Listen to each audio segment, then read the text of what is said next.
রাধে রাধে বন্ধুরা, সবাই কেমন আছো? আবারও 3-4 দিন পরে তোমাদের সাথে ভিডিও কন্টিনিউ করছি। সকাল সকাল রেডি হয়ে বেরিয়ে পড়েছি। এখন বাজে 7:30। ছেলেকেও স্কুলের বাসে তুলবো আর আমিও বেরোবো। যাচ্ছি একটু হাওড়ায় কাজ আছে, তাই যাচ্ছি। ভেবো না যেন মার্কেটিংয়ে যাচ্ছি, হাওড়াতে একটু কাজ আছে, সেই কারণের জন্যই যাচ্ছি। তাহলে চলো যাওয়া যাক। কিছু বল। হ্যালো। স্কুলে বেরিয়ে পড়েছে, আজ থেকে এক্সাম স্টার্ট, আর আমিও বেরিয়েছি। ছেলেকে স্কুল বাসে উঠিয়ে আর আমিও যাচ্ছি আজকের বাসে করে, কারণ বাসে করে গেলে টানা এই বাসটা হাওড়াতে যায়, আর ট্রেনে করে গেলে 2-3বার ওঠানামা করতে হয়, তাই আর ট্রেনে যাচ্ছি না, বাসেতেই যাচ্ছি। আর এই সময় দেখো বাসে যাচ্ছি, কি বৃষ্টি হচ্ছে, মানে গাড়িতে থেকে জানালা খুলতে পারছি না, জানালা নামিয়ে রেকর্ডিং করছি। আর এখন বৃষ্টিটা থামতে একটু জানালা খুলে রেকর্ডিং করছি।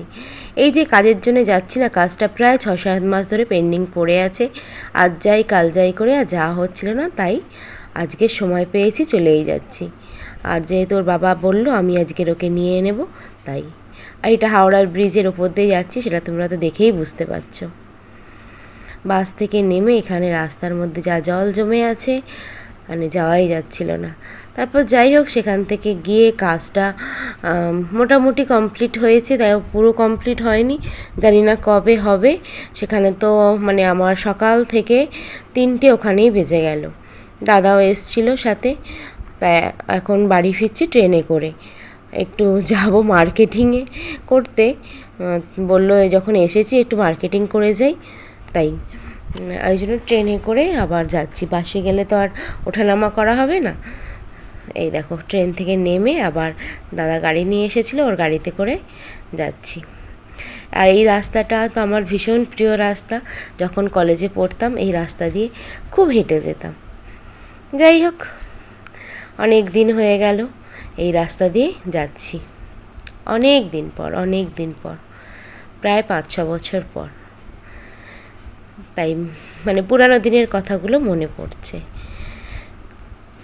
চলো তাহলে এবারে শপিং মলের মধ্যে যাওয়া যাক।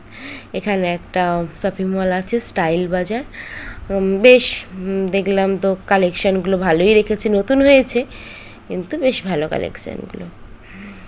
আর এখানে প্রথমে সালোয়ারের পিস এইসবগুলো রাখা আছে, দেখছিলাম, কিন্তু এখন সালোয়ারের পিস নিলে কেউ অর্ডার নেবে না আর বানিয়েও দেবে না, তাই সালোয়ারের পিস আর নিলাম না, লাস্টে দুটো কুর্তিই নিলাম।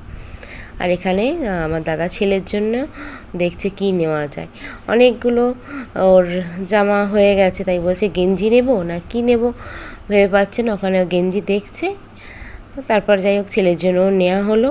আর এখানে বড়দের জামা প্যান্টের, তবে বড়দের জামার কালেকশানগুলো ভীষণ ভালো ছিল, এখান থেকেও দাদা কয়েকটা জামা সব নিল। আর আমি তো ঘুরে ঘুরে চারিদিকে দেখছি, জামার কালেকশানগুলো এতটাই ভালো ছিল, দেখলাম সব থেকে বেশি কালেকশান ভালো হচ্ছে ছেলেদের। যাই হোক এইভাবেই মোটামুটি তো কেনাকাটা হলো। আর এখন বাজে 5:30। এসেছি, লঞ্চটা বেরিয়ে গেছে, লঞ্চটা ধরতে পারলাম না, পরে 6টার লঞ্চটা ধরেই বাড়ি ফিরবো। আর এইখানে টিকিট কাটা হয়ে গেছে, বসে আছি। দাদাকে বললাম তোকে আর দাঁড়িয়ে থাকতে হবে না, তুই বাড়ি চলে যা, আমি এখন আধা ঘন্টা এখানে বসি, তারপরে আর তোমাদের সাথে কথা বলছি। দেখো লঞ্চটাও এসে গেছে, এই লঞ্চে করেই এখন বাড়ি ফিরবো। তাহলে আর কি বলবো বলো, সন্ধে তো হয়ে গেল, সারাদিন ঘুরপাক খেয়ে এখন বাড়ি ফিরছি। কি মার্কেটিং করলাম এর পরের ভিডিওতে তোমাদের সাথে শেয়ার করব। আর ভাবছি আরও যে টুকটাক কিছু কেনাকাটা মানে করার আছে সেগুলোও করে নেব, একই সাথে তোমাদের সমস্ত মার্কেটিংটা শেয়ার করব। একটা দুটো করে ভাবছি দেখাবো না। কি বলো তোমরা, আমি ঠিক বললাম কি ভুল বললাম কমেন্টে জানিও, তাহলে আমি অল্প অল্প যে কেনাকাটা করছি সেটাই তোমাদের সাথে শেয়ার করব।